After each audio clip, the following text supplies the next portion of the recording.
Oilersnation Everyday with your hosts, Tyler and Liam.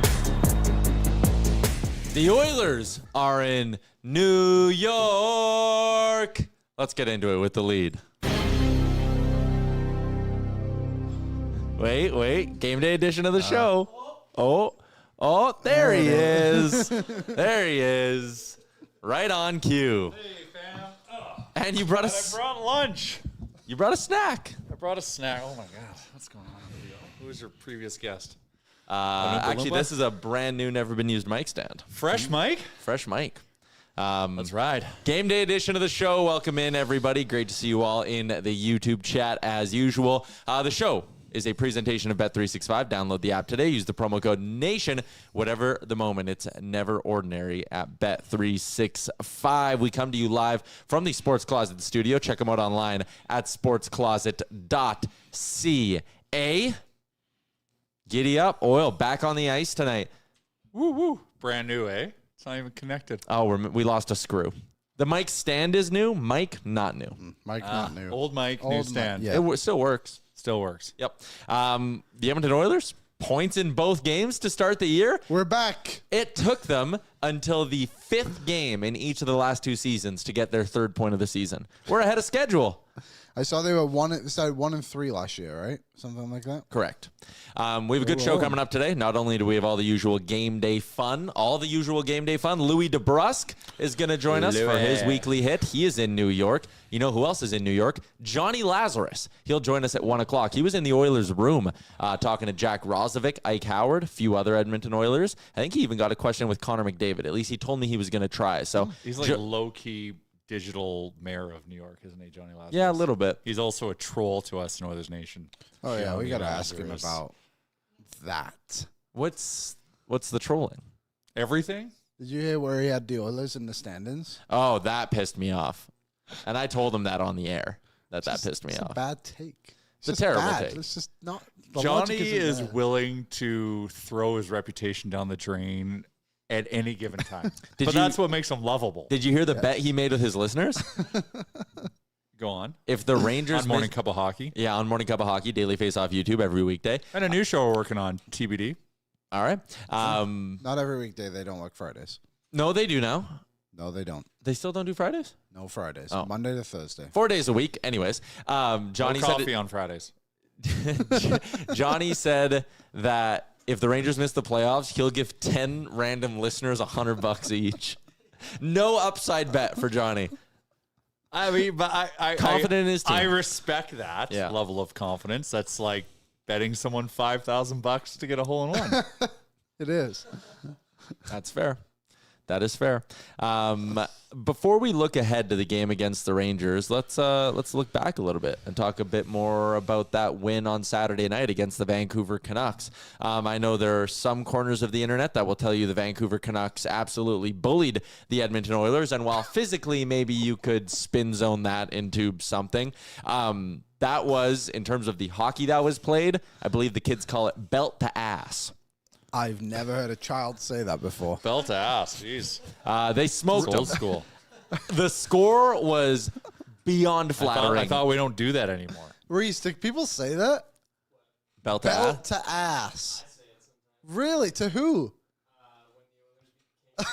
Wow. When the Oilers beat the Kings. And they say it. Wow. Not very I mean, I'm often. down. I thought you couldn't. I thought you get canceled if you said that. Yeah, that seems aggressive. That's what I'm saying. It was that used to happen, Tyler. Maybe before your time. Yeah. Damn. Yeah. Like when I was in Catholic elementary, the fear of the strap was real. Wow. Or the wooden ruler. Did they do that in Rule the of old thumb. country? The rule of thumb could be no wider than the thumb, and you could beat the shit out of anyone with it. As long as it's the width of your thumb. Yeah, you're good. Shut up, Boondock Saints. Great film. The idea that something, just because it's not the width of your thumb, can't hurt you is... It probably hurts more. Yeah. I'm like, the blunter, the better. Rehashing old times, eh? Someone said belt to ass could be triggering for some people, or could get some people going. Who? I don't know. It's just like a generality.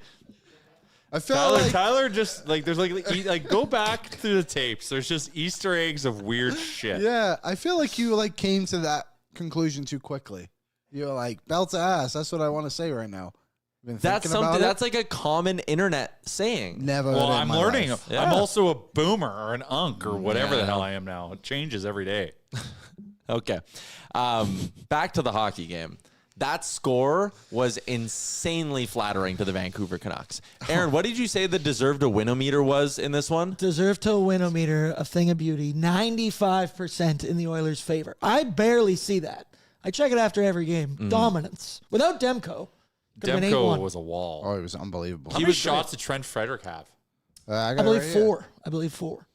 I mean, Tomasek had a handful of really good looks, and some of them had 4 each. 4 each. Some of them that would have little been a prop bet to hit. Yeah, it would have. His line today is 1.5, by the way. Thomasek? Yeah, that's my 1 point. He's due. Yeah, we're going to do our betting talk in a little bit. But like the Oilers were just all over them. And Demko was great. That glove save on Leon Draisaitl was all world.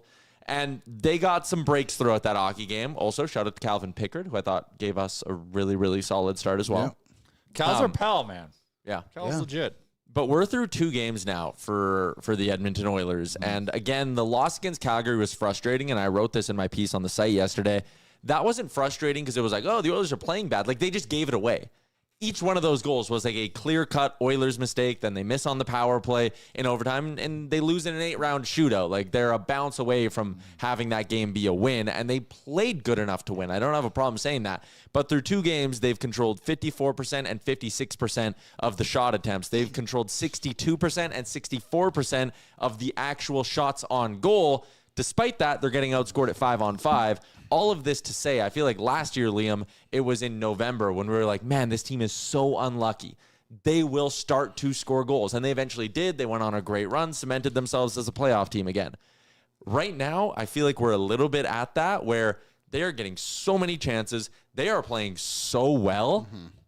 When pucks start going in, look out. I feel good about my President's Trophy bet is all I'm saying after watching them for 2 games, even though they lost one of them. Well, why do we just want to, like, why are you avoiding the physicality comments? Like, they prove that, like, we won the game. Yep. Look at the scoreboard. Sure. 3-1. But we got out-whacked. Yeah. And we don't have, and then that makes you look at the team more holistically, being like, wow, we are smaller and softer. I think we're they're just softer. I would agree with Liam. I don't think they're softer. I also think the Oilers being who the Oilers are, like when they did that bit, Sportsnet did, they put out a video asking all the Canucks who their biggest rival is this year.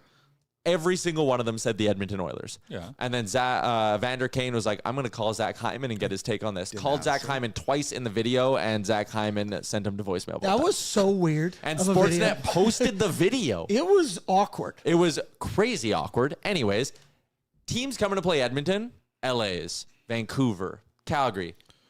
This is their Super Bowl. They get up for this game. They want to bully the Oilers. The Oilers are the elevator meme with John Hamm. Like, I don't even think about you. You know what I mean?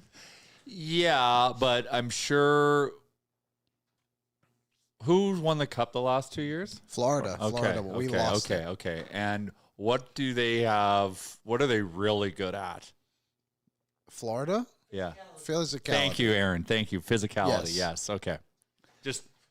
But I don't think the physicality in the sense of scrums or any of that hasn't defined either one of the Cup finals.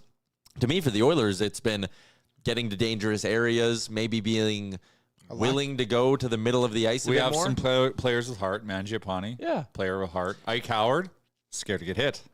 Proved that last game. Yeah. Young. Early. At the moment. At the moment, he can learn that. The expected goals, the numbers, all of that stuff. We can be fancy stat darlings, but when it comes to the grit of the game, are we there? And I don't know. We got out gritted, I guess, if you will, against Vancouver. So just something to keep an eye on. Hey, we're rolling. Regular season, baby. That's where we are. Get them W's. Get them points. I mean, I guess all those things. If we get to round 1 of the playoffs and the Kings are bullying the Oilers, like, I don't know, even then I might not care all that much. So, how are they, like, are you saying they were out gridded, I guess? Well, just like by like the big hits? Because Yeah, there was kinda it. definitely the big hits are like it's like I said. I'm not saying it just pointed out a potential flaw. Yeah. Oh, I Right? don't disagree. You know who you should ask about this? You should ask Louie when we have him on. Yeah. Get his take But on it. I also think, like, what do you think of this hit? I think this should have probably been a penalty. they this both is- should have been. This is like don't think Regula the on other that one one. should have He's been. also at fault because he goes Yeah. to stop Yeah. and then it digs I and was then he a bit gets pushed over. Yeah. like the hit looked bad and probably still is like penalty worthy. But he also was a culprit in that one. Yeah. And I even think the second one, too, he's skating with his head right down. But Like, you can't be, don't stare at the I'll puck. tell you one thing: That's also an Vancouver elbow. D aren't worried about the guy potentially blindsiding him when going for a puck like that, right? Like that's the whole that's the component we're missing. It's just that got to keep your head up fear. We don't provide that. Yeah. Todd makes a good point. Jay, you get hit a lot when you have the puck all game. That is a decent my point. God. Like His, by the way, were 26 to 22 in that's favor. Dallas Aikens classic right That's there. yeah. I get that. I get that. But Tyler Myers was just owning us and felt very safe out there. I know he's 6'8", but doesn't matter. That hit on Frederick was felt like a bit of a statement hit. But also, too, if that your was a hit. defenseman wants to skate up to the blue line to take a hit, I'll take that all day of the week. Like, to do that in that situation just seemed kind of dumb of him. Like, because he just got hit, no? It was like the shift before, Yeah. so like he retaliated Oh, yeah, and did it. But Draisaitl had the big hit. That was but it. it was a perfectly It was a perfectly clean good hit. And Yeah. So we retaliated. Like it didn't hurt anyone. No Oilers forwards had more than... This doesn't make any sense. I Because do we have the think, puck all the time. No, Liam. no, to I your clicked point, one, Kapanen had 6 hits. Sorry, I clicked the wrong one. Kapanen is a guy who will run you over. Podkolzin is a guy who will run you over. Trent Frederick's been disappointing this year. He had what's 3 going hits. on there? I still believe. I thought he was better last game. I really did. I was actually... Oh, he was like offensive. yeah, 4 shots, 3 hits. He was a trigger man. But, Hyman coming back, he's a guy who'll get it on the forecheck. He's not going to lay a big booming hit, but he's going to get in there and be a but disruptor. Hyman competes. Like that's the thing. Like he's not gonna go for and take the contact every time. So that's fine for me. Dacky, Kane wanted no part of Nurse after that hit. What do you think that conversation's like between The the two of power them? of friendship is the only reason they didn't drop the gloves. I feel like that was Darnell Nurse just kind of giving him the old, I don't want to have to do this. Smarten up a little bit, I'm that'd be a good surprised build. Kane didn't want it. I Yeah. feel like he's the kind of guy who wants to send a message to not the His fan, new teammates, even. his new teammates, but also you shouldn't have traded me, kind of thing. This is what I can do against you now. Yeah. And I thought he would have dropped it. Also, pretty weak ass call to call Philp for that cross check he gave on Kane in the scrum. Brutal call. Just call a rough on this. I don't know. It's maybe I'm just being too specific on the penalties, but it was just such I a. applaud Philip for going. I agree. I think Noah that was Phillips good. scores a goal, great cross check, and healthy scratch. But here's the other thing, too, to counter what you were saying about the grittiness, Jay. I feel like last season, if someone got hit, we didn't see anything. But in game 1, we saw Ike Howard going slash Dustin Wolf. Mackenzie Weegar jumps in. Henrique is right on top of it. This game, Draisaitl lays a big hit. And then they also see Regula get hit twice. Nurse is in on it. Philp is in. Emberson's in. I feel like that's a good response. Yeah. No, it's you definitely want to see that. I mean, it's I'm not attacking the team culture or Yes. anything. They're playing for one another. I'm just like It's clearly they have there's just, time, like, but if- it needs to be better. Yeah. yeah. All right. We'll get to a lineup report here in a second, but one thing that at least gave me a chuckle, Leon Draisaitl scores that empty net goal in the most stressful way possible. Spinning, blind, backhander, but he scores it. Scores it. And it's long been a narrative around these parts that, man, the Oilers suck with the net empty. It's because they don't want it. They want to. So I went and did the research. Oh, okay. Good. The full piece is up at OilersNation.com. So last season, in situations where the Oilers were attacking an empty net, other team had their goalie pulled late in the game, there are only 4 teams in the league that scored less than them. Two of them were Chicago and San Jose. So how many of them were not playoff teams? Because they wouldn't have nets empty. Yeah, to score. I think New Jersey was the only playoff team who was lower than the Oilers. 12 goals on empty netters. And again, I looked at Chicago, San Jose. They combined for fewer wins than the Oilers had. So it would make sense that they have less empty netters. They get less opportunities with the open net. The Oilers played a total of 56 minutes and 26 seconds against an empty net last season, which was 13th in the league. So they were dead average in terms of time spent attacking an empty net, which a part of that is also that when they're rolling, they're beating teams by kind of 3-4 goals sometimes. So again, fewer opportunities with an open net, sure. But even when you look at it in a goals per 60 rate, I almost lost my voice there. I know. Even when you look at it in a goals per 60 rate, they are still 25th in the NHL. So I thought it was funny that this is not one of those things. The eye test is accurate. Right? It's not one of those things that just because we're Oilers fans and we watch Oilers games all the time, like we're not just noticing that and like making it a bigger deal than it is. They're legitimately terrible with their net empty. What's interesting is the flip side. They never get scored on when the other team has an extra attacker either, which does maybe say something to like they're focused on the defensive side. They're the 5th best team in the league not getting scored on when they're facing an extra attacker situation. Well, you know, I don't think you can say that because I think the eye test would support that we try to overpass and overcomplicate because Connor and Leon both don't want to score empty netters for some reason. Yeah, they're against it. And that needs to change because ask Ovi if empty netters count. Yeah. The greatest goal scorer of all time. And the greatest empty net goal scorer of all time in turn. That guy's got a nose for an empty net like no other. I believe this is right. When Draisaitl scored his first 50-goal season, he did not score on an empty net once. Wow. Do you know the player, the most goals scored in a season without scoring on an empty net was Brett Hull. When he had this, what was it, 76-goal season or something? Mm-hmm. He didn't score an empty netter? I believe he didn't score That's an empty net insanity. goal. Yeah. That's Isn't that crazy? insanity. The other thing, too, the Oilers, they missed the net a lot. Oh, my goodness. Not like San Jose, though. If you compare, right, the difference between Corsi and Fenwick is it removes blocked shots. They go from 21st to 27th when you do that. So that means, again, they're 27th in the league in terms of unblocked. Like, they miss the net a lot, too. So it's interesting to see. The other unsurprising part of everything I look into. Because they're passing it to the guy who shouldn't have the puck. And he's just trying to, oh, God, I got to get it over there. This is unsurprising, but they're also pretty good when their own goalie's out. They're 9th in the league in goals scored with a 6th attacker on the ice. The only thing that clouds that a little bit is obviously like delayed penalties. There's an empty net, so I'm sure they had a couple of those last year. I don't know. Do we have any?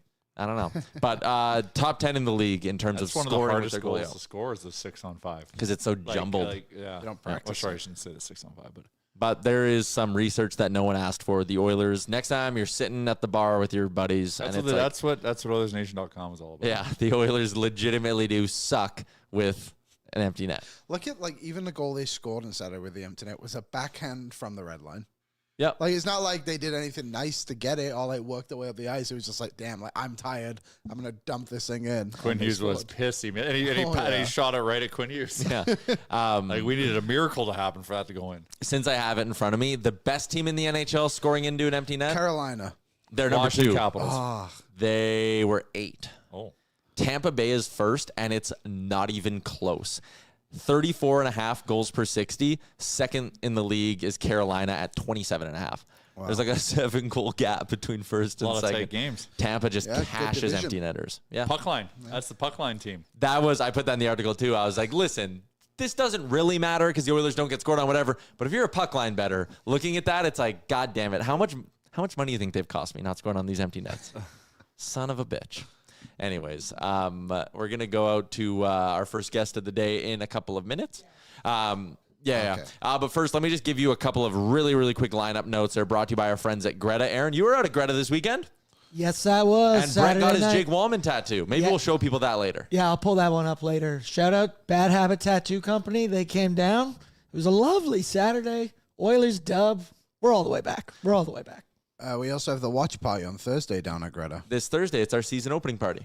So come on down to Greta. Again, going to be the drink specials, the food specials. We are doing a ton of really, really good giveaways, including a signed jersey. We're allowed to say who it is, right?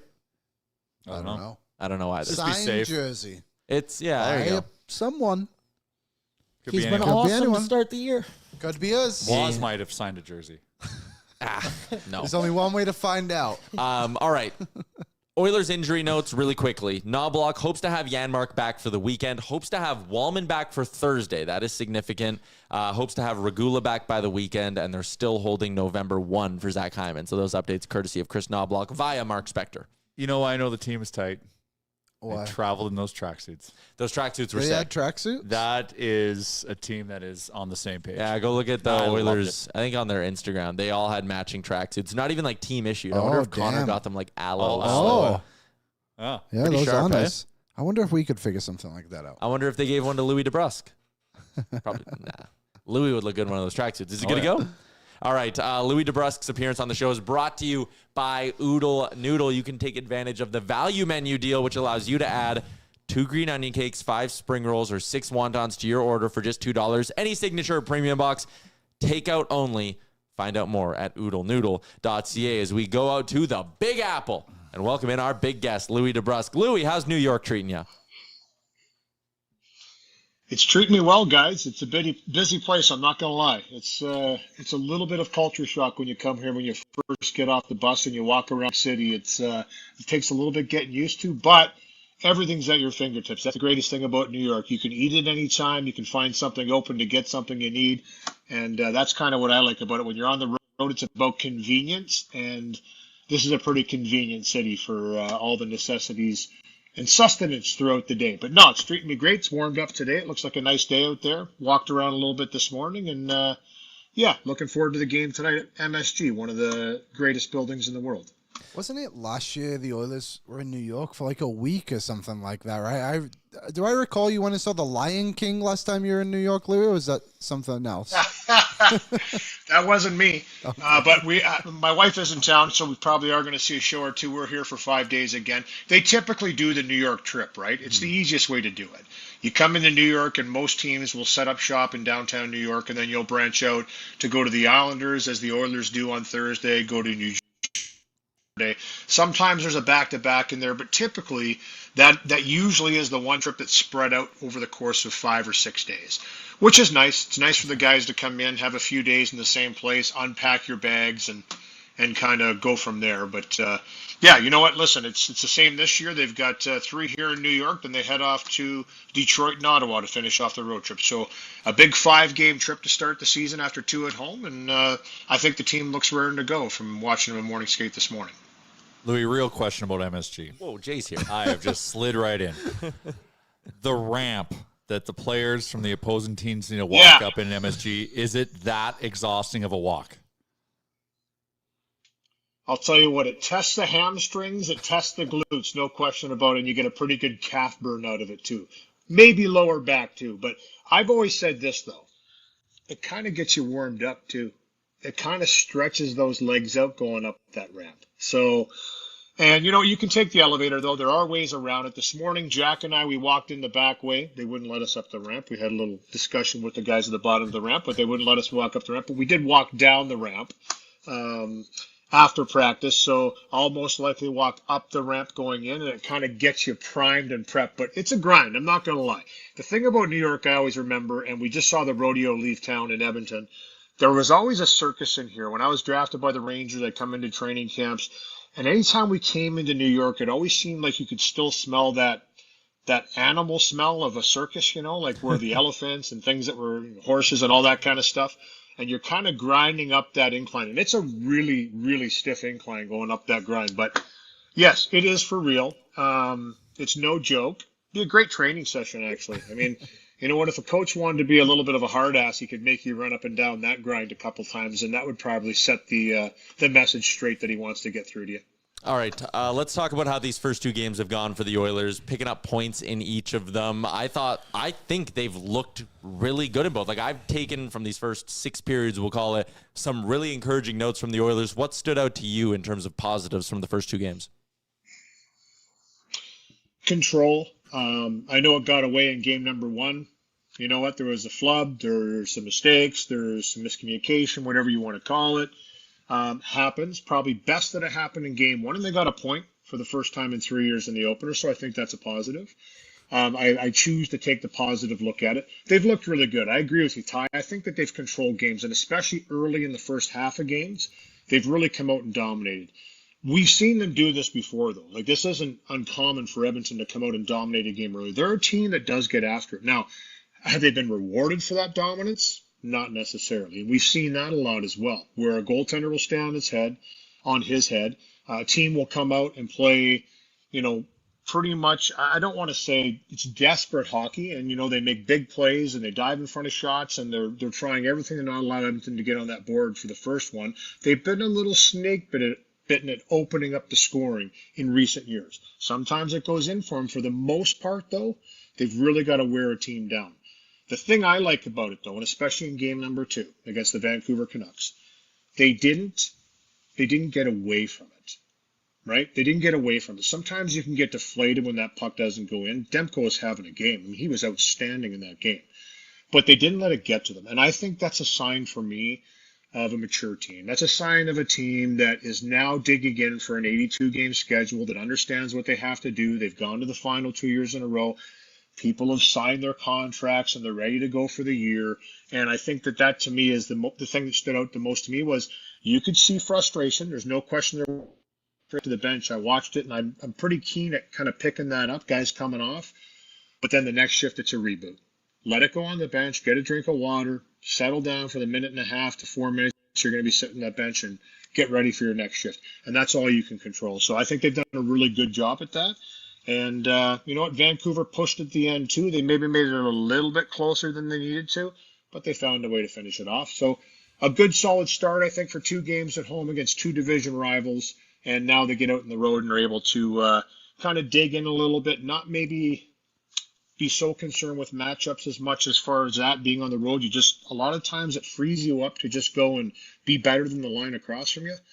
There's a different mentality sometimes in the road because you don't have that last change, so it's not in your power to kind of get those matchups all the time. Yeah, if there's an icing, you can maybe make a change there if you want to get the McDavid or somebody up in a certain matchup. But for the most part, I think coaches nowadays, they're like, hey, we're on the road.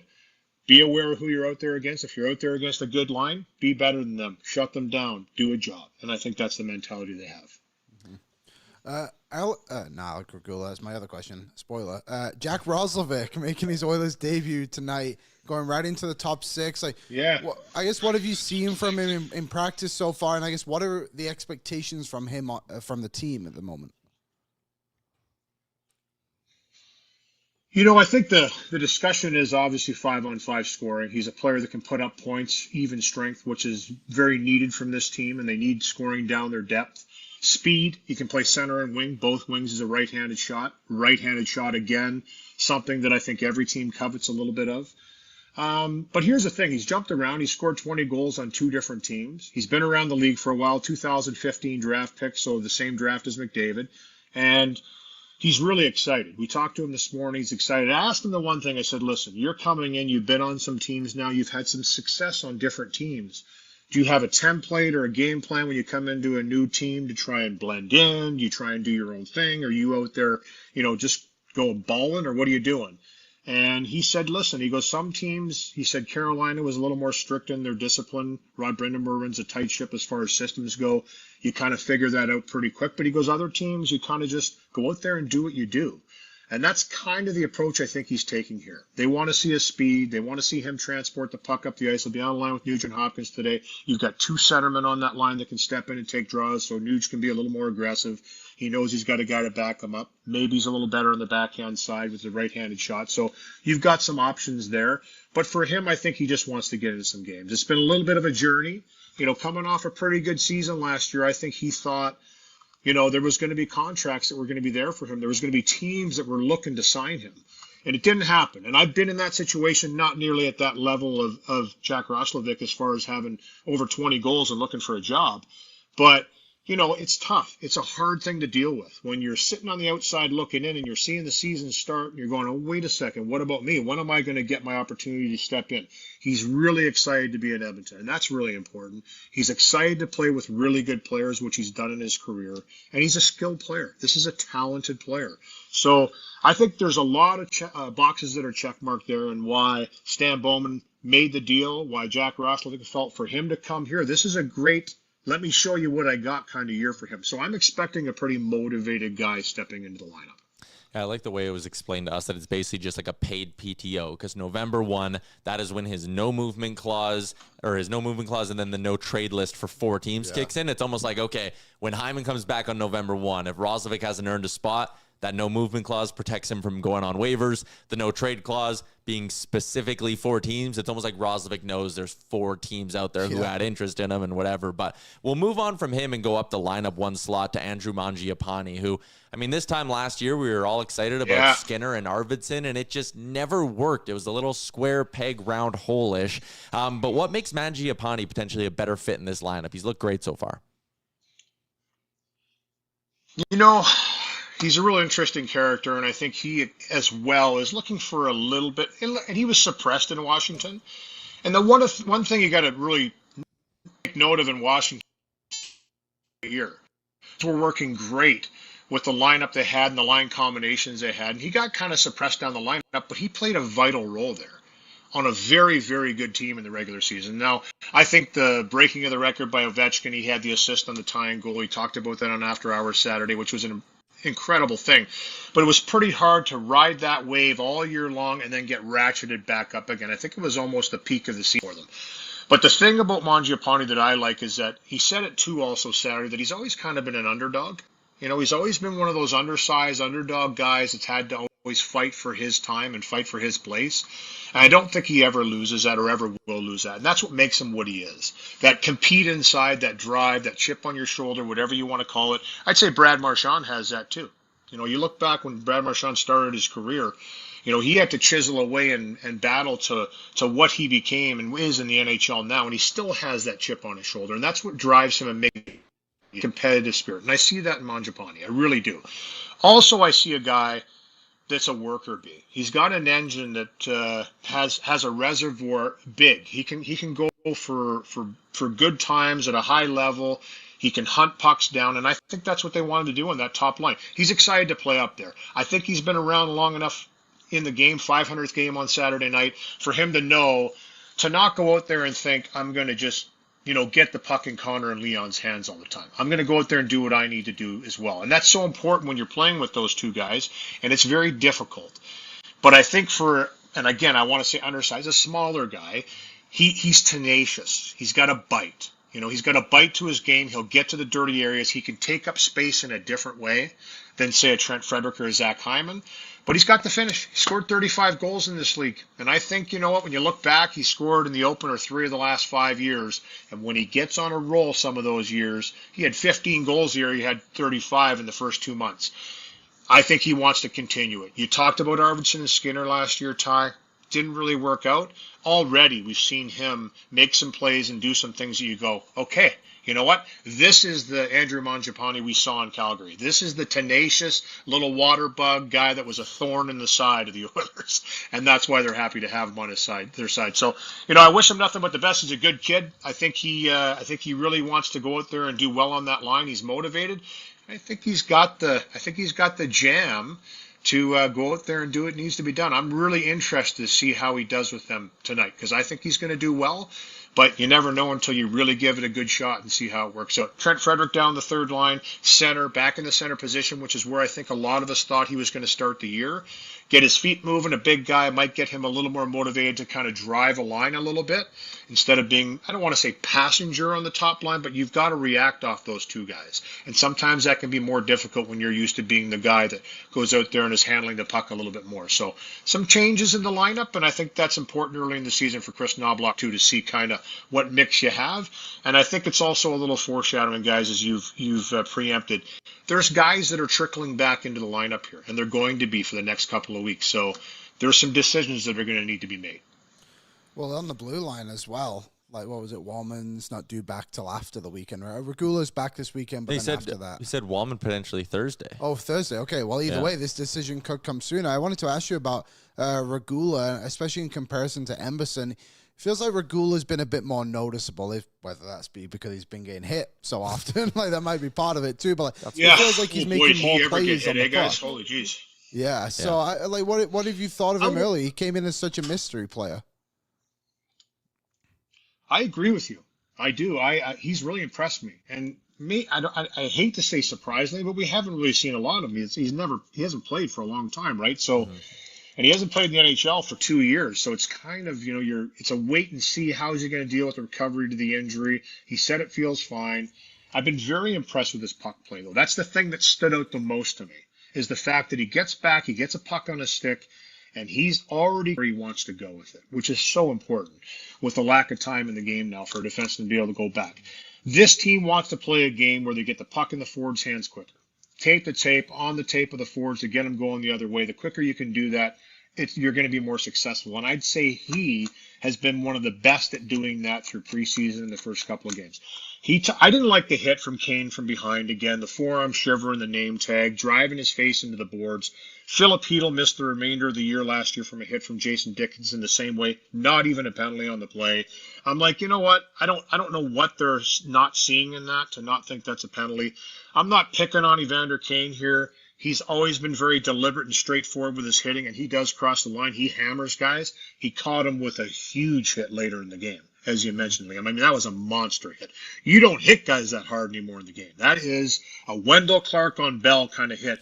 And thankfully for Regula, who's had some injury problems, he didn't seem to have any effects from it. They're going to keep him out here. I think they're being very cautious because it was such a hard hit. They want to get Stetcher in there as well, who's had a hard camp too, and he wants to get in there. But if that hit wouldn't have happened, is he getting pulled out of the lineup? I'm not sure. I don't know if he does get pulled lineup because I've liked his game. So yeah, it's been a pleasant surprise for a younger guy that's still trying to cut his teeth and find his way in the NHL.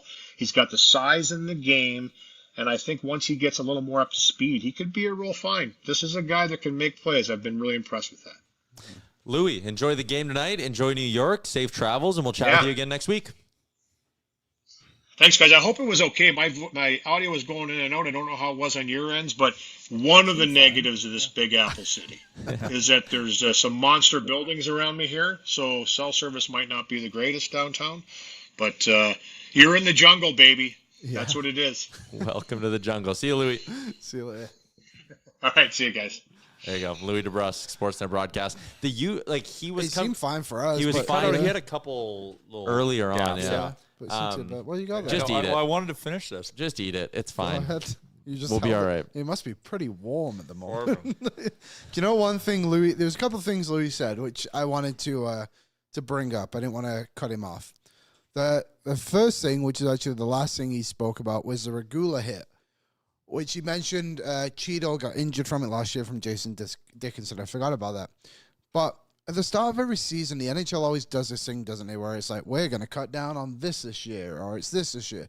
And this year, again, it seems to be the cross-checking. Jonathan Drouin already got the suspension. It's a dangerous play. They should look at it. But it's crazy how they just continuously just allow those hits to happen. Well, like, what's Regula supposed to do? I don't think it's like, it's a tough one, like you said, Jay, earlier, like, Regula kind of stops and what's he supposed to do? But like either way, like it's up to the hitter as well to have that responsibility to not bury him into the boards. The other thing, I don't know if that was once again, I don't know if that was Kane's intention. Maybe it was. Maybe not. Yeah, I don't know. Probably. I think he went to hit him. Maybe he not did quite go to like him, yeah. that. But the other part of it too is Andrew Mangiapane. Mangi. When he was on the Calgary Flames, I couldn't believe this when I looked. That was the year Calgary, the Oilers obviously beat them in 6 games. Or was it 5 games in the Battle of Alberta? Well, that was 5. 5 games, yeah, 5. McDavid overtime winner. We all remember. But that season, they had 3 100-point scorers in Gaudreau, Lindholm, and Tkachuk. Mangiapane played that season, scored 8 power play goals, 35 goals, and played the whole year with Blake Coleman and Mikael Granlund. Okay, we got to fix our audio here. Do you have one of the Johnny videos? Yeah, let's just play one of those while we sort out our audio. The last couple of years, starting here in New York, you're on teams that are contenders right away. You go to Carolina, contender, and now you're joining another contender. I mean, what are you taking from all these different experiences and bringing to Edmonton? Yeah, that's kind of been the cool thing, there's guys that play one team in their life. There's guys that play, 7 teams and only have a couple playoff runs. I've been fortunate enough now to play three conference finals with teams that have been great. So it's fun. You kind of just learn different pieces of different puzzles, and you kind of try to get them all to match together wherever you go. It shapes you as a person, and it's, to me too, it's a testament to being able to the fact that winning teams and good cultures see me as a help. So it's always nice. There you go. That was Johnny Lazarus talking with Jack Roslovic. Johnny's going to join us in about 20 minutes. Half the people in the chat are saying it's fine. I don't know if it's good. I don't know if it's good or bad. It's fine on our end. It's a YouTube issue, so just try reloading YouTube. Always blame YouTube. Yeah, it's just YouTube. Very easy. That was YouTube. Yeah, like Dry. There was no audio issue. Boomers in the chat are exposing themselves from Davin. So Did we just get caught? Rusty, audio's been fine for me. All right. So the audio was fine? Who knows? Anyways, we'll never know. Broke, refresh. All right. Well, hopefully it's all back and we're good to go. Pull but out the cartridge, blow on it, and put it back in. Yeah. There you go. Let's get to some game notes for tonight's hockey game. Liam, you had a couple of interesting ones in here. I'll let you handle this. Oh, boy. Okay, here we go. Or do you want me to read them and you can elaborate? I can do it. No, I'll do it. You elaborate. Okay. What do I do? You can elaborate. Elaborate too. on my elaboration. Okay. Philp, Kapanen, Podkolzin are the only line to be on the ice for a 5-on-5 goal against so far this season. Oh, against. They've been on the ice twice for against. One of them, obviously, the Philp one where he goes off his ankle, a bit of a mistake. And the other one, I'm assuming, was the Calgary goal because the other two would have been not at 5-on-5. The Vancouver goal, sorry. Yeah. So maybe that's why Philp is out of the lineup tonight. Could be an option of it. I'm sure we'll get into that a little bit more, unless we want to right now. We can talk about it right now. Let's do the it. chat, that is something that the YouTube chat's very fired up about. There were a lot of people dropping in comments being like, hey, just getting into the show, why is Noah Philp not playing? And what's up with the audio? And what's up with the audio is broken. You reading out those defensive numbers, they make sense. And I do think Philp, I love that he scored the other day. And obviously, that was such a good moment. Great moment. Great moment. And obviously, everybody who watches the show knows that I'm a big Noah Philp supporter. Great play by Kapanen, too, there. I thought, it was. Yeah. I also, are you taking Kapanen out for him to put Frederick on the wing? I kind of saw this coming. And I said it when they signed Roslovic. I said, I am worried for my boy Noah Philp because the way everything kind of jiggles out, Tomasic's playing top power play units are not going to take him out of the lineup. You're not scratching Henrique, not scratching Howard, not scratching Frederick, not scratching Podkolzin. So it's a Philp or Kapanen discussion. It's a 5-game road trip. We will see Noah Philp again on this road trip. Yeah. I think he gets in for Kapanen probably next game, unless Kapanen does something incredible, but it's early in the year. I think there's going to be some amount of a rotation, and I get the people saying it doesn't help the young players, it doesn't help Philp, all that, but it's a very deep forward group. This is the result of having a really, really good and deep team, is that a good player's got to sit on the sidelines every game. Curtis Lazar, you and I in the summer had a big debate of over under 41 games for Curtis Lazar. He might not touch 4. Might not touch 1.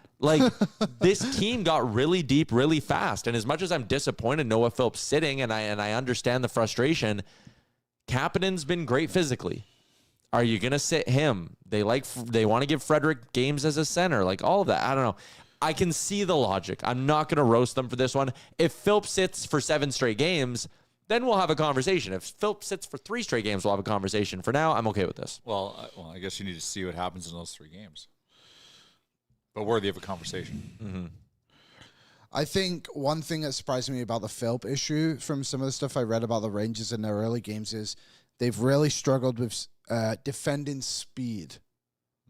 And I think Philp obviously brings speed. But so does Roslovic. Yeah, but I'm just saying in favor of Frederick as a third-line center. I'm surprised by it, but maybe your speed just comes on the wing and Podkolzin and Kapanen. But either way, like you said, I'm not surprised it was on. Here's a fun one, though. Ooh. Every line has outshot their opponent at 5-on-5 so far. So why are they scratching Noah Philp if his line's out shooting the other team? Because he can't stop it from going in their own damn net. Yeah. Philp's literally scoring against himself. Should have been our last game. Yeah, he's got 2 goals. Again, that just goes back to they're deep, they are good. I think this is one of the more impressive Oilers teams we've seen out of the gates over the last number of years. Yeah. Wow. I'm very, very high on what I'm seeing from this team. Well, you were very high on the Buffalo Bills this year, and they've got a pretty some damning evidence against them right now. But anyways, I was also high on the Toronto Blue Jays from May. So yeah, it's true. We've come so far. How do you feel with them right now? Back to the Oilers. Okay, this one I think is very interesting. David Tomasek is last on the team in 5-on-5 minutes. He's averaging just over 8 minutes a game, 8 minutes and 5 seconds a game. You mentioned before, like, he won't get scratched because he's on the power play, which I totally get. I just feel like not to go in too hard on him. He had some great chances on Saturday. And some of them weren't his fault. No, some good were. saves. But, like, I think everyone here in this room, because there's a lot of us right now, there's a lot in this chat would think, like, Zach Hyman would have scored one of them. And I know one guy scored 50 in the league, one guy's played 2 games. But I think, like... Well, that's like the coldest take ever. Like, obviously. I know, Zach but, like... Hyman's just got that superpower of finding the additional millimeter or inch he needs to create to get one of those in. The coldest take, I agree. But shouldn't the organization or the coaching staff kind of realize that a little bit too? Be like, hey, like, maybe let's put someone on here that we know is going to bear down a little bit. Well, like, we that didn't know a lot pass, though, about to him. Draisaitl was... It was great. It was a great pass. Some luck, I know. but hey, cool. Gotta be, what is the saying? Gotta be good to be lucky or lucky to be good, 100%. whatever. I would have maybe considered Frederick on there just because I think he plays harder on the puck. You know what I mean? Not as good of a finisher per se, But you don't even need someone to finish. maybe Like, there was one chance the puck was just stronger. laying there. It's just like just jamming had it a little bit. and Zach gets that Yes. all day because And that guy is Totally. hungry. Even maybe Mangiapane too. I don't know. Either way, I thought that was an interesting one. Here's a funny one that kind of cracked me up a little bit when I read it.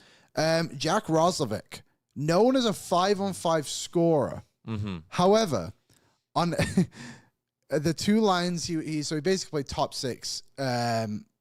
Played a lot with Aho.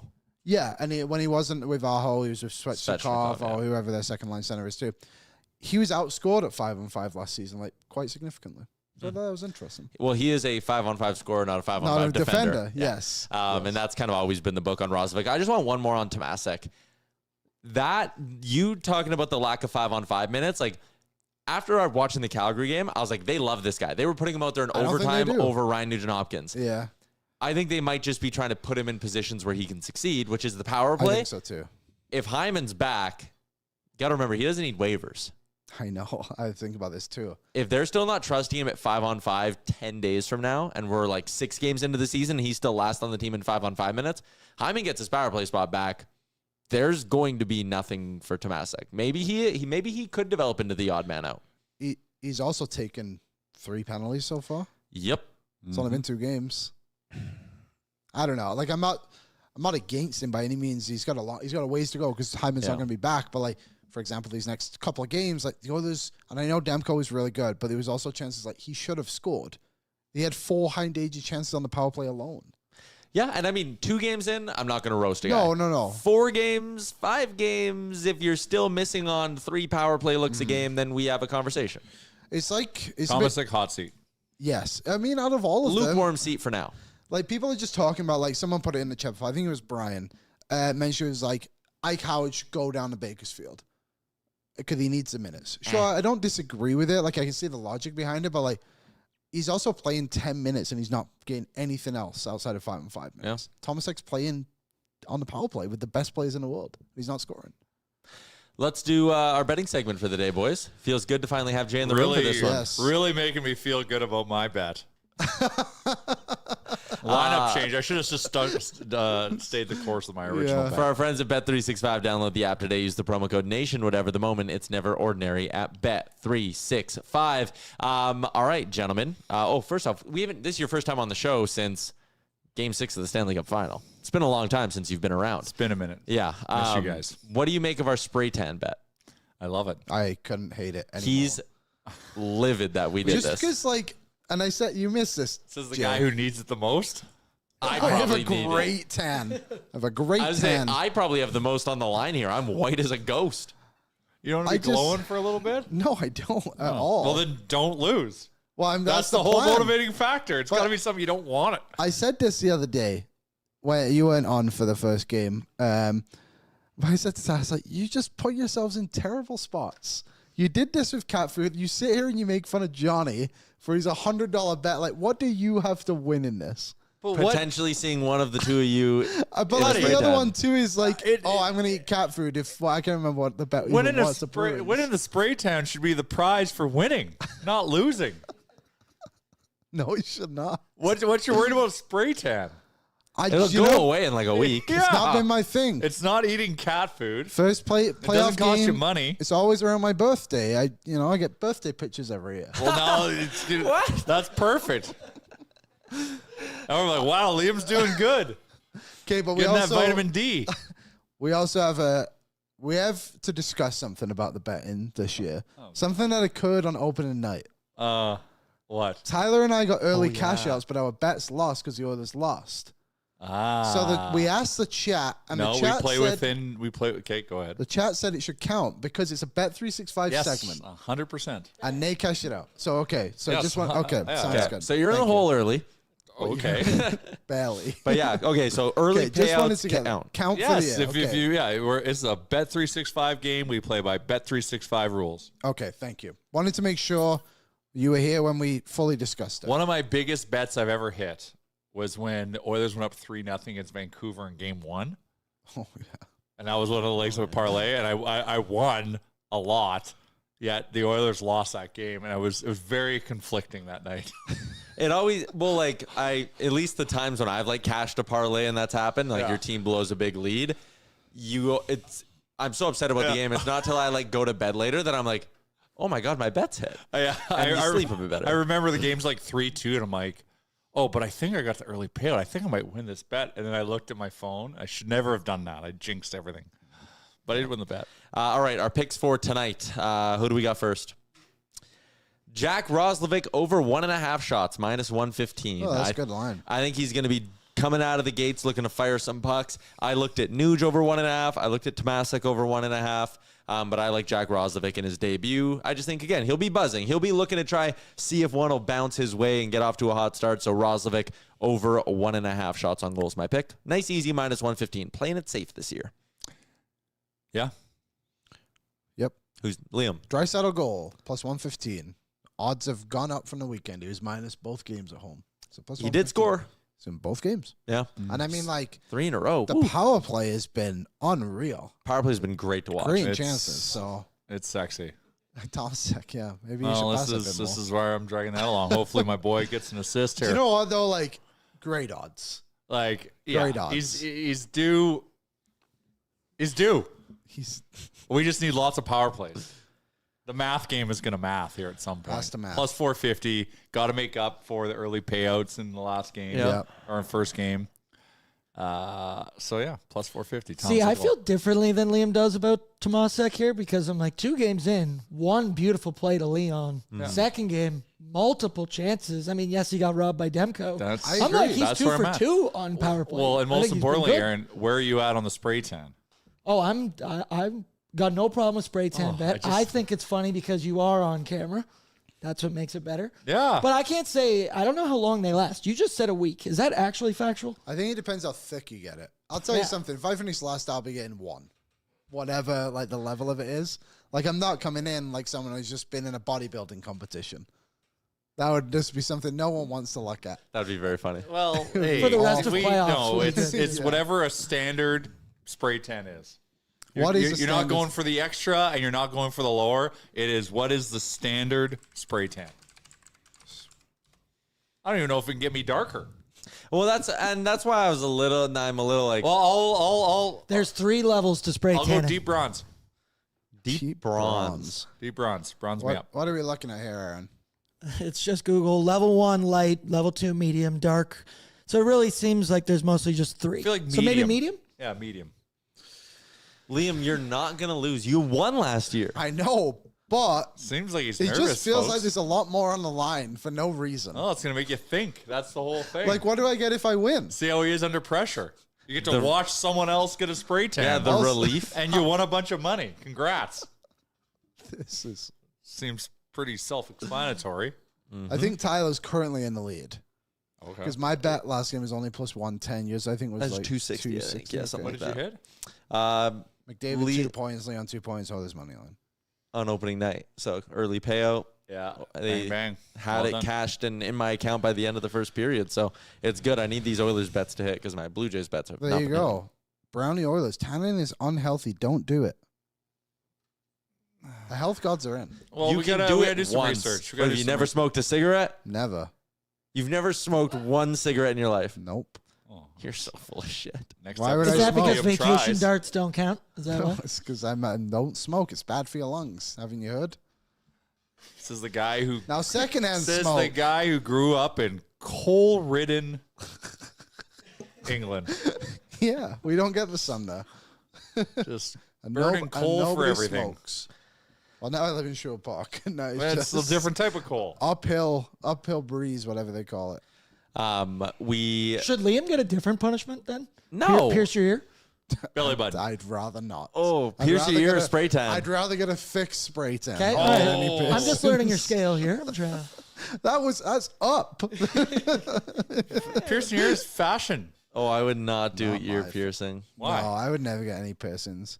Tattoo I could get behind as long as it was like a little one. Like what Brett did the other day was bonkers. I'll tell you. If I Crazy. lost that bet, I wasn't getting a tattoo that big. No, it's I very thought he was unnecessary. gonna do like a little oil drop on his shoulder or Yeah, I something. thought, like on his cheek or something.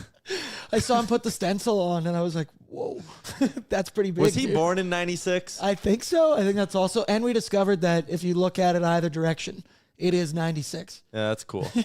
Didn't realize that till it was on his leg, and then he went, New "Oh pun- yeah."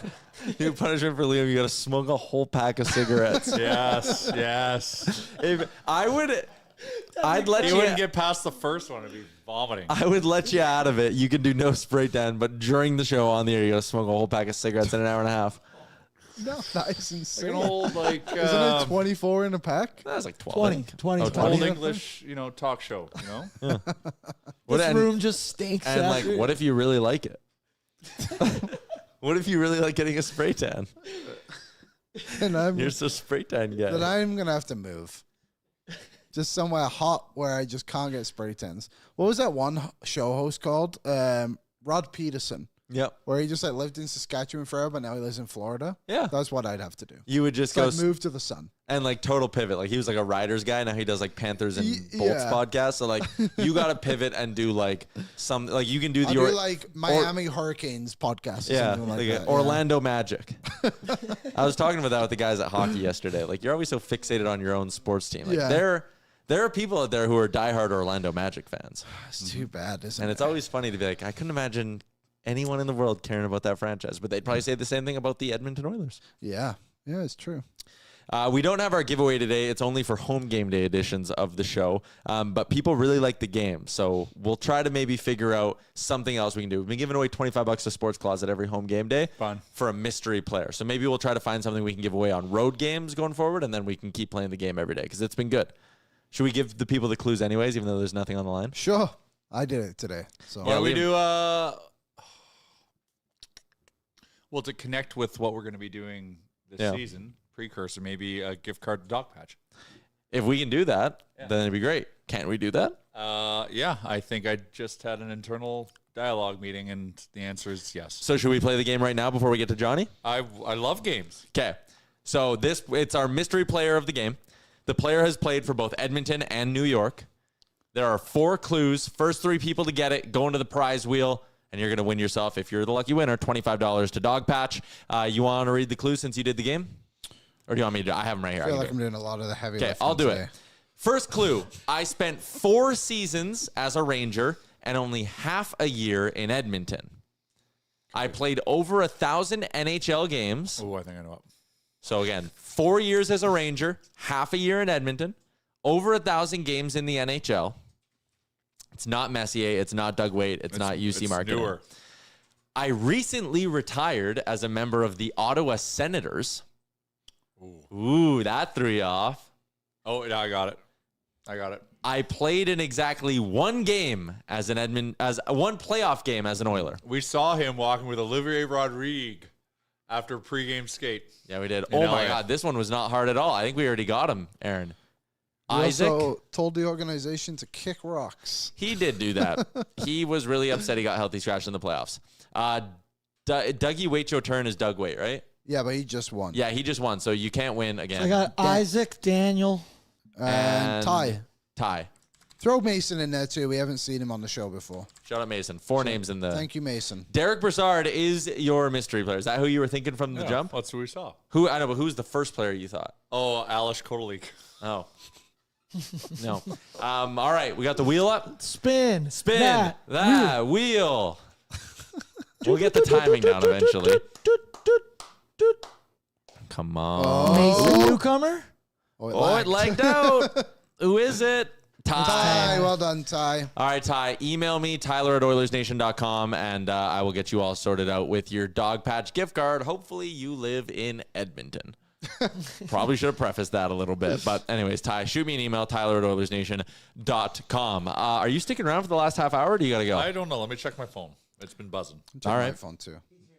Johnny is here, though. Johnny's here. I got to say hi to Johnny. Okay, well then let's go out to the Star Mechanical guest line. It's Edmonton's #1 plumbing and heating company. You can find out more by visiting them online at starmechanical.ca, whether it's residential, commercial, or 24/7 emergency service. They do it all, and they do it well at Star Mechanical. As we bring in one half of Morning Cuppa Hockey, covers the New York Rangers for us at Daily Faceoff, Johnny Lazarus.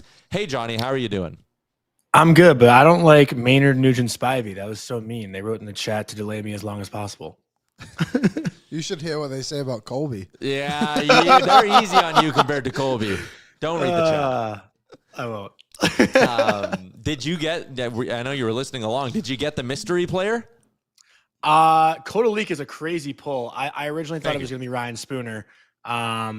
But then obviously when you said Ottawa, it threw me off as well. It took me a second to get Brassard. The chat got Brassard before I did. But I would have not realized that Brassard played in Edmonton. I don't remember that at all.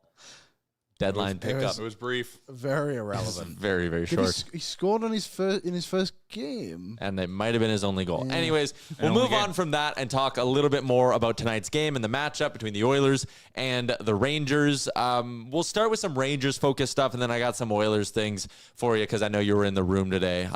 What's this Rangers team's identity going to be this year? Because it's got to be different than last year. New coach Mike Sullivan, new captain JT Miller. What do they want to be as a team? I mean, it's tough. I think they want to be, the thing that Mike Sullivan's been talking about a lot is that like hunt and punt. We've seen the Florida Panthers defenseman, typically they like to chip a puck out like the alley-oop kind of play and then have their guys forecheck into it and win a 50-50 battle and just be in your face.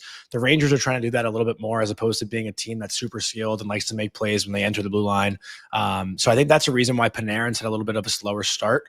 It's more north-south as opposed to east-west, and the Rangers have had so much top-end talent that this generating offense off the forecheck has been a new challenge for them. That's something they lacked a lot last year. So, being that in-your-face kind of team is exactly how Mike Sullivan wants to play, but the personnel they have right now isn't necessarily that like heavy, we'll win every battle kind of, team. So that's why JT Miller, I think, wears the C. That's why guys like Will Cooley are in the top six, because they want more of those players to get the ice time. So that's the identity they're working toward right now. And obviously when you have Igor Shesterkin playing as well as he is, I think they also want to be a team that's hard to score on. So those are the things they're working on right now.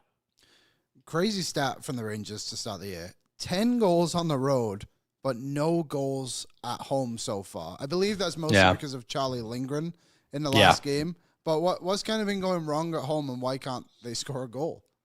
I mean, honestly, I think Sunday night you just tip your cap to Lindgren. Like the Rangers did everything they could have to score a goal, and Lindgren came up big multiple times. I mean, there was also one chance that I think about.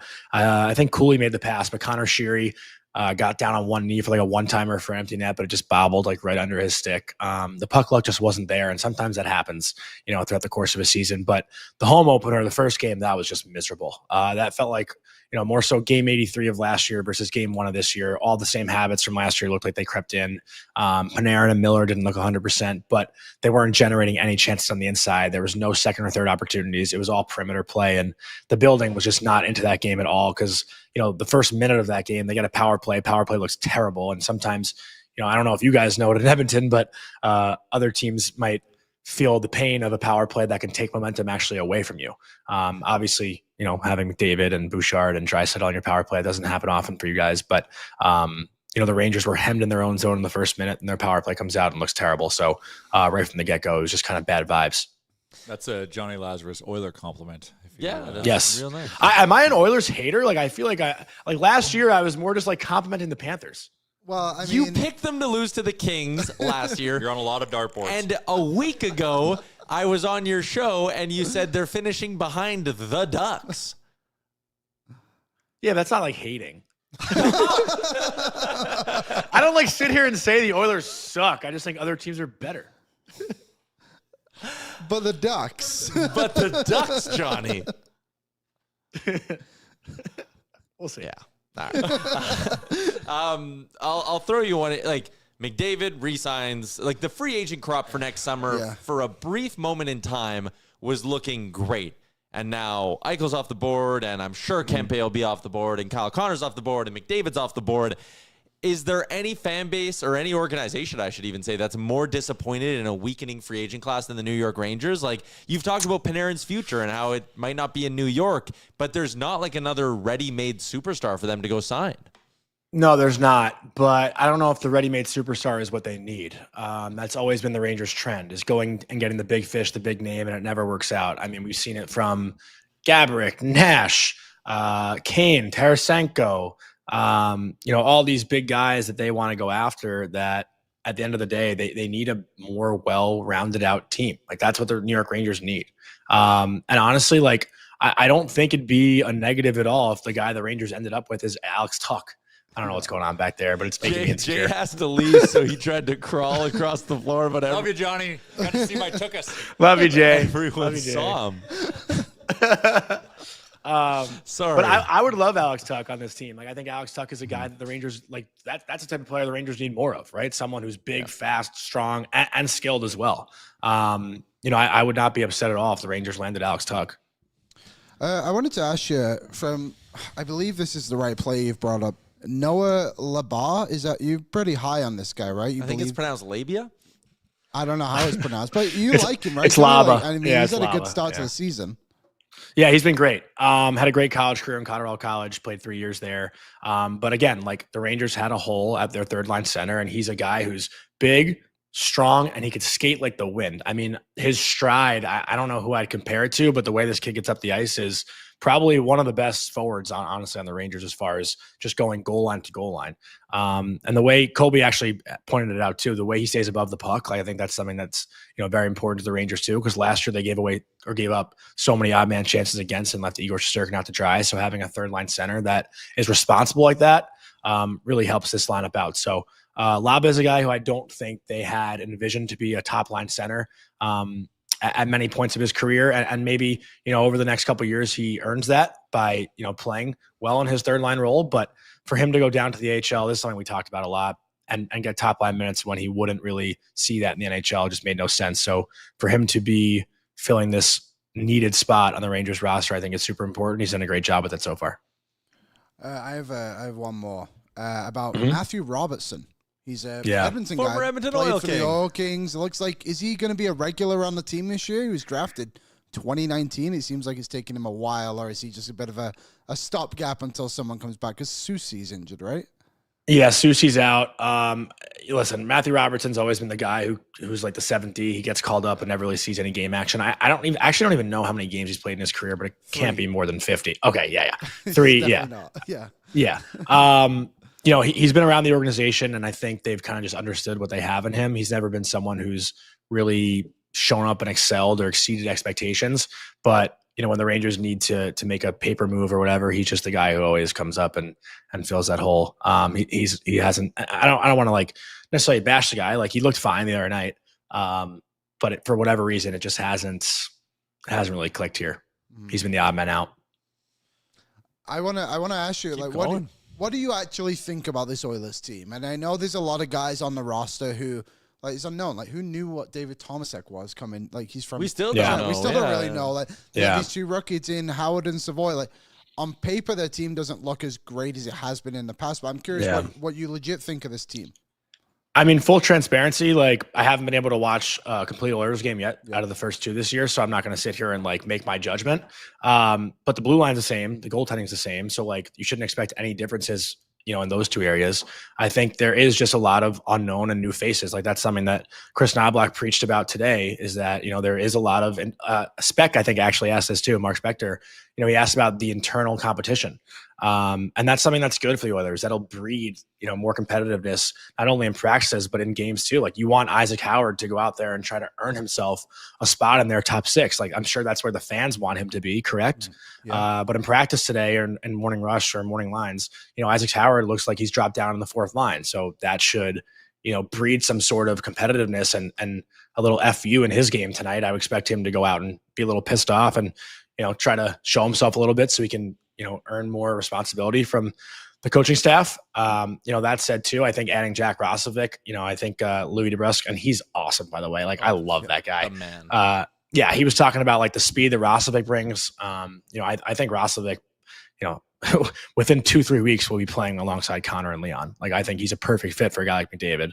Well, at least while Hyman's out too, because I know when Hyman gets back, that's probably his spot. But I think there are a lot of question marks up front right now, just because, again, like, it is unknown. My only concerns, like everyone else's, are will the D and goaltending be able to be consistent? But I never said they're not going to make the playoffs. I think Tyler and I do have a bet, though. I think we do have a $100 bet that the Kings finish ahead of them. Yeah. And I'm feeling great about that because I've loved. Yeah, the Kings look like shit. 2 games. Yeah. And the Kings blue line, I think, is going to be shitty. You were in the room today, obviously, doing some great reporting, journalism stuff, Johnny. But you got a chance to talk with Ike Howard a little bit. What stood out to you from your chat with Ike? You know what? I think a lot of people have talked about his his swagger and cockiness, I guess, over the past couple of years, because he had that quote about being the best dressed guy or best looking guy at his draft. But he seemed very humble. And you know what? Maybe stepping into the NHL and not necessarily thriving right away has brought him back down to earth a little bit. But a Hobey Baker winner from last year, you'd think his confidence would be as high as it possibly could be. But the way his NHL career started, I think, he's learning quickly how hard this league is and the adjustments he's going to need to make. So that definitely stood out, but overall seems like a really good kid. And I've heard a lot of good things about him. My old assistant coach at UMass was his assistant coach at Michigan State. Shout out Jared DeMichael. And, it seems like everyone loves the guy. So, he'll be a fun guy to watch going forward. And it is his first time actually in New York City. So I'm sure he'll have a pretty fun week here, and the vets will take care of him pretty nicely. Yeah, he really hasn't. We haven't heard much from him at all since he signed here. I think they've been sheltering him a little bit in that sense. Like, because I think, Johnny, you're right. Like, he came in with this like arrogance about him, but that was all of us just assuming he was arrogant from like one day in his life of like his NHL career. There was a whole Tampa Bay fiasco. Last question from me: did you ever get to the bottom of the Big Apple mystery?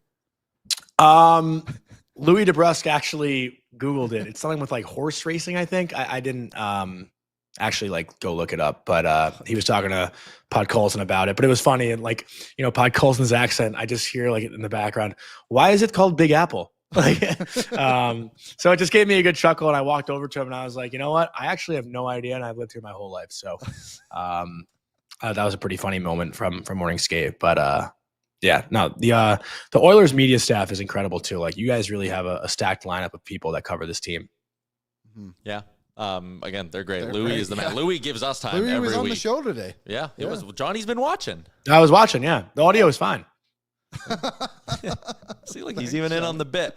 I do have one more, and I should have asked this earlier, but whatever. But like, you obviously, Jack Roslovic was a Ranger, and you talked about like, you think he'll find his way to that McDavid line, and if it works, they'll play Zach Hyman with Ryan Nugent-Hopkins on the second line. Like, if he's also a lefty, Hyman. Yeah, he's also a lefty. He's a left shot. Yeah, but Jack Roslovic, who's the lefty shot? Hyman. Zach Hyman's a left shot. He's a righty. No, he plays right. He likes to play the right wing. Or is it maybe he's a right shot that likes to play the left wing? Yeah, he's he a likes righty. To play the left wing. We know what we're talking about, I swear. Yeah, he's a right-hand shot. Okay, back to my question. Is Jack Roslovic a guy who can produce if he's not like on a top line like that? Like, do you think they can get offense out of him playing with Nugent-Hopkins and Savoy, or does he need to be like a complimentary finisher on a line? I think he needs to be a complimentary finisher. Listen, when he was in New York, he had a hard time finishing. I think he only like 3 goals after he got here, but he was playing with Mika Zibanejad and Chris Kreider, and for whatever reason, like, any guy that filled that right wing spot on their line didn't seem to be a natural fit. The only guy who actually like did well since Buchnevich was traded away was Frank Vetrano, but that was always the Rangers' biggest issue, was finding someone to play with those two. And I don't know who he was on a line with last year in Carolina. I'm drawing a blank. He was with Aho. Yeah. They played in the top Oh, one. yeah, It's a both. 3, yeah. Anyways. Well, either way, perfect example. Like if he's one of those guys, he scores north of 20 goals last year. So he's never been like I don't think he's scored 25 ever. But he was playing in a Columbus team that wasn't necessarily that strong, I guess, at the time. Winnipeg had a really good team, and I think that kept him on the third line. And I know in Winnipeg, he wasn't even scoring like 20 or 15. So I think history has shown he's much better around skilled guys. And I think the biggest thing for him is he can keep up with McDavid. Like his north-south speed, while McDavid is a freak and no one can really, match his speed in the NHL, it is important to have someone who can at least keep up with the pace. And I think Jack Roslovic can do that. Like McDavid can easily go down the left side boards, burn a defenseman, and find Roslovic on the back post for a tap-in. Like that's exactly what can happen if these two are playing together. So, I would think Roslovic finds his way there at some point. All right. Awesome. What's the press box spread like at MSG? Is the food good there? Dude, it's the best thing ever because MSG gives you a $25 food voucher and you can use it wherever you want in the arena. So I get a poke bowl and a spicy salmon hand roll every game from Tao, which is like one of the better sushi places in New York City. So it's like the best hookup ever. It's not just like a meal you're forced to eat. You kind of have your own pick. That's sick. Yeah, it's awesome. That Yeah. Slices of pizza up here. Yeah. Is it? Yeah. No. All right, Johnny, thank you for your time. 1/2 of Morning Cuppa Hockey, Monday through Thursday on the Daily Face-Off, YouTube, himself and Colby Cohn. Enjoy the game tonight. Thanks, guys. See ya. There you go. See you, Johnny. Away goes Johnny Lazarus into the New York afternoon. What a crazy city to live in. Like I could honestly not just, imagine living couldn't there. Imagine. Like, do you remember? And this sparks my memory when Louis came on. Do you remember when we were chatting with Mark Messier and all you could hear in the background was just cars honking And sirens. over and over, and sirens? Like, it feels like mayhem. I would love to go one day. My fiance loves New York. She has been a few times. I've never been though. I went once. We went once together to Newark. Oh, we just went to the airport. Oh no, it was LaGuardia. Is that Newark? I don't know. No, we did Newark. Is that the way we're on? Yeah, we had a layover in Newark. Yeah, it was. I was on the New way Jersey, home. right? Yeah, that was on the way home from a cup final game, I think. It was, yes, and because that was great. Yeah. Saw what's his name, Mike Granelli, Yeah, we did. in the airport. We should get him on the show soon. Well, yeah, we haven't had him on in a long time. Okay. It is called the Big Apple because of horse racing. It used to be referred to as the big time with the biggest prizes. The big time. The more you know. That's the how more they you know. talked back then. Do you know the lowest ranked tourist attraction in New York State is? Lowest ranked tourist attraction in New York State. Yeah. Something in Buffalo. No. Oh. Times Square. Oh, so overrated. Yeah. I've Like, heard. don't get excited for it. You go there and you stand and you go, yep, those are billboards. And that's Times Square. It Now, a kinda Times just Square seems like- flash mob, that looks legendary. Yeah, that does look cool. I haven't not seen that before. Yeah, New York it's stinky. Central Park. I liked Central Park. Underrated. Yeah. Well, they're like, you know what I mean. Like, I liked it more than I thought I would. I've heard when I've seen stuff like people don't go there till like 9 o'clock onwards is when it starts to get too busy. So if you're a celebrity spotter, apparently that's when they go is before 9 a.m. For their walks. For their walks, that's when they walk their dogs and stuff because there's a few people in the park you can actually see. Brian says, I prefer Boston. I loved Boston. Never been. Boston was really, really cool. First time I went was obviously for the Four Nations this last year, and I liked Boston a lot. Yeah. I've seen The Town a lot, so I'd like to go to Yeah, I've Boston. seen The Town. It's a great movie. YouTube Ben chat. Affleck. It's brought to you by our friends at Odd Company Brewing and the Nation Beer Everyday Lager, a crisp, clean lager crafted not just for game day, but for every day. Find one by going to one of their 2 locations in Edmonton, downtown, or the Richie spot. Let's do a little what's trending here, actually. We've talked to the YouTube chat enough, and they're complaining about the audio, so I'm angry at them. If the audio's not working, refresh your things. I don't know how many YouTube, times not I can us. say it. Just hit refresh. Hey, here's an idea. If you got a problem in your life, try to fix it, YouTube chat. Don't just yell at us. I know most of the time it is our fault, but still. Nothing I can do, yeah. Someone said Boston has crap road designs, though. I honestly was in a car like twice when I was there. Pat and I drove in and like parked our car and then just walked to the rink every day. I didn't go to Fenway. I would like to go back and go to Fenway, though. How about Tokyo? Too far of a flight. I won't go.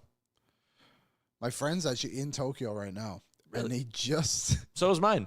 do we have the same friend? No. My friend Robbie's on his honeymoon in Japan. My friend Braun is on his honeymoon in Japan.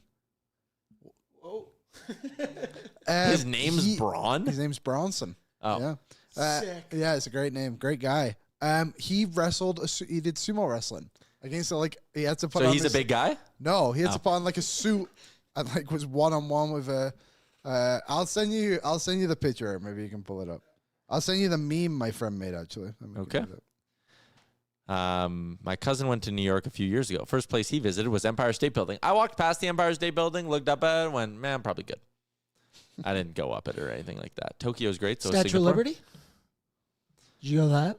Like, I just don't. No. Dude, I'm the kind of guy, and I feel like I'm spoiled in the sense that I'm like, I can see that on Google Images. Well, like I saw it's a building. I saw the Statue of Liberty when I flew in, and I was like, oh, there it is.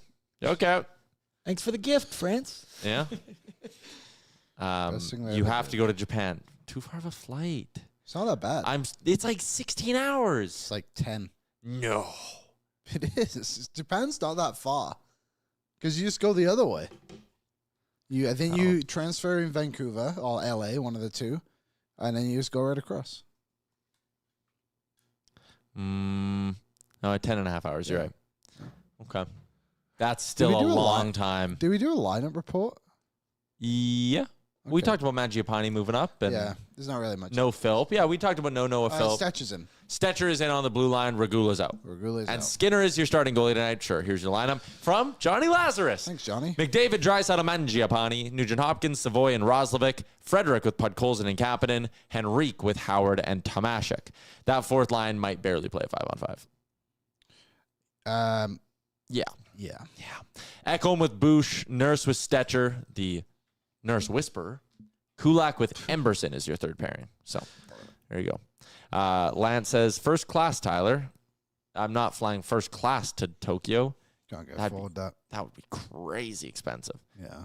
You can get direct from Calgary. That's where my friend flew from. Okay, so then it's probably like 12 hours. No, it's 10.5 hours. From Calgary? Yes. It was 10 hours from Vancouver. It's the same difference. You have to get up again, right? Like, that's the thing. You're already up in the air. Okay. So you got to get your thing. You got to see the picture. This is him. That's an excellent He's the name. one on the right. Yeah, I figured. Okay. That's interesting. Yeah. So he went and did it. I don't know how he did. I'm assuming he lost, but that's him. All right. Let's do a little what's trending. It's been 10 years since the Jose Bautista bat flip. Today's the day. Today is the anniversary of it. Jays are off today, down 2-0 in their series to the Mariners. I'm depressed. Yeah, they've the problem they have now is they have to play 3 games in Seattle, no? So you got to win 1 at home to give yourself a chance. Had to win game 1. Losing game 1 sucked. That was the one you had to have, especially now that Seattle's going to go with Castillo, Wu, Kirby. Like, their pitching staff is so good. The fact you didn't steal game 1 is tough. And the Jays, I think, are starting Scherzer in game 4. Like, Shane Bieber hasn't been great. That makes me nervous. It's not looking good for the Toronto Blue Jays. Well, here's a take I have. So I watched a little bit of it. I can't remember what I was watching instead. Football. Your Savage was doing okay, right? He was doing fine. Okay, really. But here's the thing. So they walked Raleigh. They gave him the intentional walk, and then just pulled your Savage right away, and then they gave up a home run. Yeah. Well, wouldn't you? Why wouldn't you just put someone? Why wouldn't you just keep your Savage in for that batter? He was starting to get hit a little bit. Okay. Cal Raleigh's a really good hitter, so you kind of don't want to let that. You don't want him to face the same guy a third time in a row because good hitters just pick up on stuff, right? Okay. So yeah, disappointing in the Blue Jays. A little bit of hockey stuff. Brady Tkachuk's going to be out at least a month for the Ottawa Senators. He's got a hand injury. He might need surgery, and it might be longer. That's a big blow for the Sens. Kind of milk do you like, Aaron? That's bad for my milk mile bet. Yeah, that was I why have Brady Tkachuk points. Yeah. If he gets surgery, that's tough. Yeah, but like we're all gonna have one guy get hurt. I also love milk, so we've covered this. All right. Lane Hudson. We never talked about the Lane Hudson extension in Buffalo. It happened yesterday. In Montreal. In Montreal. Yes, Jesus. Lower than Jackson Lacomb's contract. I think Lane Hudson is a good player. And Lacomb's a good player. I think Luke Hughes is a good player. The one thing I'm just really struggling with when people like, he's so underpaid, all this stuff, is like, The guy's played one season in the NHL. Yep. Like, we don't actually know if he's underpaid. What if that one season he's just like a mirage? Like, I don't think it is necessarily for someone like Hudson, like Lacombe and Hughes. I don't know as much about, but like, I just feel like it's still a really good contract. He's a good player, and it's a good contract. Can't play defense. But I'll throw a name your way in terms of like, is he? What if he's Shane Gostisbehere? What if he is? What if He's he just not. is? We can't clip this, but like, you know But what like, I mean? he Like, could be. Like, we don't know. I know, and like, they were anointing Shane Gostisbehere that year when he racked up 47 points in 64 games. Unreal. It was like, this is the next guy. And it's kind of funny. The same thing with Dustin Wolf. Again, don't kill me over this. What if he's Steve Mason? Steve Mason had a 9.16 in his rookie season. What if he's Stuart Skinner? Had a 9.14 in his rookie season. Like, I think all these players are good. Like, I don't want it to be taken out of context, but like, I just like when people are like 12, he has to get 12. It's like, what has he done to earn 12 million? 12 is for legit lock him in superstars. The best players in the league. Yeah. And he's just not there yet. So where I'll maybe contradict myself a little bit, I do think the smart organizations are locking their guys up because the cap is going to shoot up and you want to have your core under contract. Like they have Suzuki, Caulfield, and Slavkovsky all between 7.6 and 7.8 million for 5, 6, 7 more seasons after this one. Dobson locked up. Gooley locked up. Lane Hudson now locked up. Their goaltending is going to be taken care of because if it's not going to be Montembeault, it's going to be Jacob Fowler, who's their kind of prized prospect at the moment. But they have all these guys locked up. Demidov's got 2 more years on his ELC, and then they're going to have all the cap space in the world to sign him. Smart organizations, if you believe in your guys, and they clearly do believe in Lane Hudson, this isn't something where they're just like scared to lose him. You lock them up. And then as the cap shoots up, you get to reap the benefits of that and keep being aggressive and keep signing good guys to fill out your roster. It's better than bridging players, but you just have to be right. It's a risk still. It is still a risk.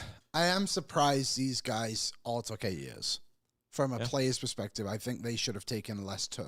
But if you're Lane Hudson and you're signing your first 8-year deal at 21 years old, it's awesome. But your next one's coming at 29. You get another big, and this is a big ticket. You're going to get another one still. I think, you know, a guy like Kaprizov is maybe where you could have made the case that like, no, sign for 2-3 years. Yeah. Get to 32 and then sign one more 8-year ticket. I honestly thought Matthews would have more of an influence on these younger guys. The way he just did his contracts. He's never got more than 5 years.